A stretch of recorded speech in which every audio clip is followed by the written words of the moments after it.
Selamat siang, perkenalkan nama saya Lukas Immanuel. Di sini saya ingin membuat video tugas hukum laut internasional tentang danau, sungai, rawa, dan waduk masuk ke dalam zona apa. Nah, pertama-tama saya ingin menjelaskan dulu mengenai danau, sungai, rawa, dan waduk. Yang pertama, danau. Danau adalah genangan air yang menepati suatu cengkukan atau basin di permukaan bumi dalam jumlah yang banyak. Yang kedua, sungai.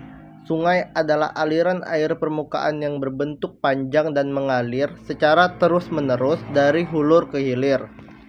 Yang ketiga, yaitu rawa. Rawa adalah genangan air yang terbentuk secara alamiah. Kemudian adalah waduk. Waduk adalah tempat pada permukaan tanah yang dimaksudkan untuk menyimpan atau menampung udara yang saat terjadi kelebihan udara atau musim penghujan. Kemudian air yang berlimpah tersebut dimanfaatkan untuk keperluan pertanian dan berbagai keperluan lainnya pada saat musim kemarau. Nah, dalam UNCLOS 1982 tidak dijelaskan secara jelas membahas mengenai daerah danau, sungai, rawa, dan waduk. Namun dalam UNCLOS 1982 diakui suatu konsep negara kepulauan yang mana negara Indonesia merupakan negara kepulauan. Keuntungan utama negara dengan bentuk negara kepulauan adalah dalam penarikan garis pangkal, yaitu terdapat dalam pasal 47 UNCLOS 1982, yaitu dapat menarik garis pangkal lurus kepulauan yang menghubungkan titik-titik terluar pulau-pulau dan karang kering terluar kepulauan itu, dengan ketentuan bahwa di dalam garis pangkal demikian termasuk pulau-pulau utama dan suatu daerah di mana perbandingan antara daerah perairan dan daerah daratan. Nah,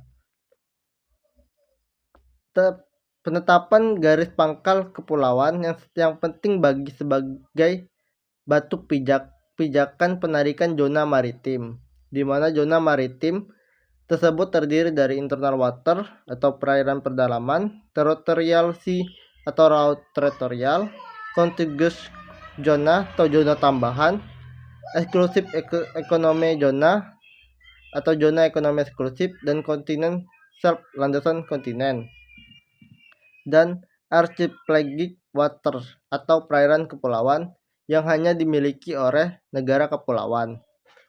Nah, pada pasal 8 UNCLOS 1982 tentang perairan pedalaman atau internal water dikatakan bahwa 1. Kecuali sebagaimana diatur dalam bab 4 peraturan pada sisi darat garis pangkal laut teritorial merupakan bagian perairan pedalaman negara tersebut. Yang kedua, dalam hal penetapan garis pangkal lurus sesuai dengan cara yang ditetapkan dalam pasal 7, berakibat tertutupnya sebagai perairan pedalaman daerah-daerah yang sebelumnya tidak dianggap demikian, maka di dalam perairan demikian akan berlaku suatu hak lintas damai sebagaimana ditentukan dalam konvensi ini. Nah, dapat diartikan bahwa internal water atau perairan pedalaman adalah perairan pada sisi darat garis pangkal laut teritorial yang merupakan bagian perairan pedalaman negara. Nah, sehingga dapat dikatakan bahwa danau, sungai, rawa, dan waduk ini masuk ke dalam perairan pedalaman. Nah, disinggung lagi dalam pasal 49 UNCLOS 1982 bahwa kedaulatan suatu negara kepulauan meliputi perairan yang ditutup oleh garis pangkal kepulauan yang ditarik sesuai dengan ketentuan pasal 47 disebut sebagai perairan kepulauan tanpa memperhatikan kedalaman dan jarak dari pantai. Kemudian pasal 50 UNCLOS 1982 tentang penetapan batas perairan pedalaman dikatakan bahwa di dalam perairan kepulauannya, negara kepulauan dapat menarik garis-garis penutup untuk keperluan penetapan batas perairan pedalaman sesuai ketentuan pasal 9, 10, dan 11. Nah, sementara itu dalam peraturan nasional terdapat juga aturan yang terkait dengan perairan pedalaman, yaitu adalah Undang-Undang Republik Indonesia Nomor 6 Tahun 1996 tentang Perairan Indonesia. Dalam pasal 3 ayat 4 dikatakan bahwa perairan pedalaman Indonesia adalah semua perairan yang terletak pada sisi darat dari garis air rendah dari pantai-pantai Indonesia, termasuk ke dalamnya semua bagian dari perairan yang terletak pada sisi darat dari suatu garis penutup sebagaimana dimaksud dalam pasal 7. Nah, sementara dalam pasal 7-nya dijelaskan juga dalam ayat 1 bahwa di dalam perairan kepulauan untuk penetapan batas perairan pedalaman, pemerintah Indonesia dapat menarik garis-garis penutup pada mulut sungai, kuala, teluk, anak laut, dan pelabuhan. Ayat 2, perairan pedalaman terdiri atas laut pedalaman dan perairan darat. Ayat 3, laut pedalaman sebagaimana dimaksud dalam ayat 2 huruf A adalah bagian laut yang terletak pada sisi darat dari garis penutup pada sisi laut dari garis air terendah.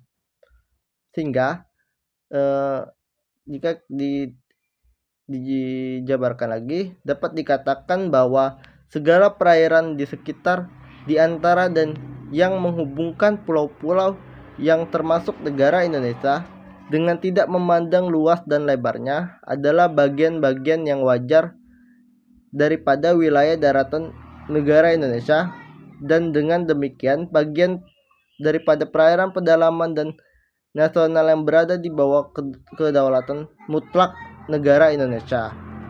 Nah, meskipun dalam UNCLOS 1982 tidak dijelaskan tentang bahwa sungai, danau, rawa, dan waduk tidak dijelaskan dengan jelas bahwa masuk ke dalam perairan pedalaman atau laut pedalaman. Namun jika dilihat dari garis pantai dan juga sebagai negara kepulauan, maka sungai, rawa, dan waduk dapat dikatakan masuk ke dalam wilayah perairan pedalaman yang merupakan laut teritorial yang merupakan hak negara kepulauan atau negara pantai tersebut. Sekian saja penjelasan dari saya. Terima kasih.